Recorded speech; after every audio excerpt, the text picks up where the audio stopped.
கர்த்தருடைய பரிசுத்த நாமத்திற்கு மகிமுண்டாகட்டும். ஆண்டவராகிய இயேசு கிறிஸ்துவின் நாமத்தினாலே அன்பு கர்த்தருடைய பிள்ளைகளாகிய தங்கள் அனைவருக்கும் ஸ்வீட் ஊழியத்தின் சார்பாக வாழ்த்துக்களையும் ஸ்தோத்திரங்களையும் தெரிவித்துக் கொள்கின்றேன்.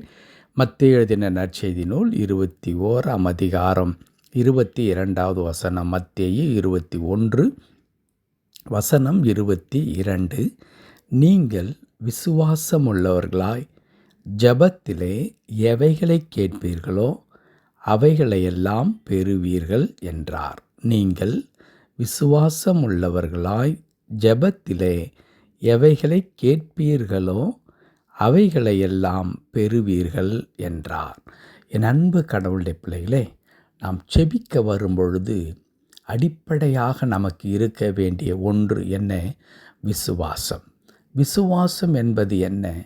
விசுவாசம் என்பது, நான் இந்த காரியத்திற்காக என் ஆண்டவரிடத்தில் போகின்றேன், அவரிடத்தில் நான் ஏறெடுக்கின்ற விண்ணப்பத்தை அவர் கேட்கின்றார்.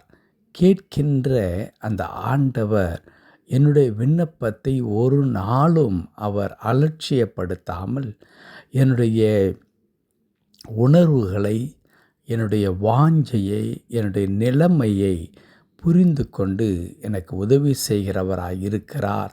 அவர் கட்டாயம் இந்த காரியத்தில் கூட, இப்பொழுது நான் எதற்காக தேவ சமூகத்தை நாடி வந்திருக்கிறேனோ அந்த காரியத்திலும் கடவுள் உதவி செய்வதற்கு அவர் போதுமானவராய் இருக்கிறார் என்கிறதான தீர்க்கமான முடிவு நமக்குள் இருக்குமானால் அதற்கு பெயர்தான் விசுவாசம். அப்படிப்பட்டதான ஒரு விசுவாசத்தை உடையவர்களாக நாம் என்ன செய்ய வேண்டும்? கடவுளுடைய சமூகத்தை தேடி செல்ல வேண்டும். இன்றைக்கு பலர் கடவுளுடைய சமூகத்தை தேடி செல்லும் பொழுது தங்களுடைய சுய நீதியை நம்பி போகின்ற மக்களாக இருக்கின்றார்கள். பல நேரங்களிலே கடவுளுடைய சமூகத்தை தேடி செல்லும் பொழுது, நான் ஆண்டவரை தேடுகின்றேன், ஆண்டவர் எனக்கு செவி கொடுப்பதற்கு அவர் கடமைப்பட்டவராக இருக்கின்றார். காரணம் என்ன? நான் அவருடைய சபைக்கு, அவருடைய ஊழியத்திற்கு நான் அவ்வளவாய் செய்கின்ற ஒரு பிரயோஜனமானவனாக நான் இருக்கின்றேன். ஆகவே கடவுள் எனக்கு உதவி செய்வது அவருடைய கடமையாக இருக்கிறது என்று சொல்லி தன்னுடைய சுய மேன்மையை சார்ந்து செல்லுகின்ற மக்களும் இருக்கிறார்கள்.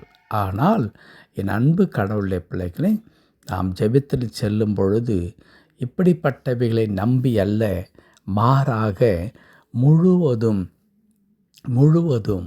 அவர் இரக்கமுள்ளவராக இருக்கிறார், அவர் அன்பு மிகுந்தவராக இருக்கிறார்.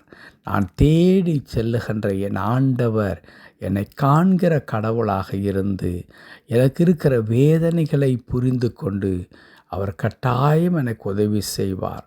ஆகவே மற்ற எந்த இடத்திலும் நான் நாடி தேடி என்னுடைய நேரத்தை நான் வீணடிப்பதை காட்டிலும், அல்லது மற்றவர்களால் நான் அவமதிக்கப்படுவதை காட்டிலும், நான் கடவுளிடத்தில் சென்று அவரை நோக்கி பார்த்து நான் அவருடைய முகத்தை நான் தேடுவேன், அவர் எனக்கு உதவி செய்வார் என்ற நம்பிக்கை நமக்குள்ள இருக்க வேண்டும்.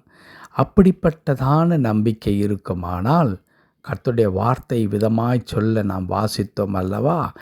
எவைகளை நீங்கள் அந்த விசுவாசத்தோடு கேட்பீர்களோ அவைகளை எல்லாம் பெறுவீர்கள். கர்த்தருடைய பரிசுத்த நாமத்திற்கு மகிமை உண்டாகட்டும். அவைகளை எல்லாம் பெறுவீர்கள். ஆம் அன்பு கடவுளுடைய பிள்ளைகளே, அப்படியானால் நான் விசுவாசத்தோடு தெய்வ சமூகத்திற்கு கொண்டு செல்லுகின்ற எந்த விண்ணப்பத்தையும் கடவுள் பதிலளிக்காமல் அவர் புறம்பே தள்ளவே மாட்டார், உதாசீனப்படுத்த மாட்டார்.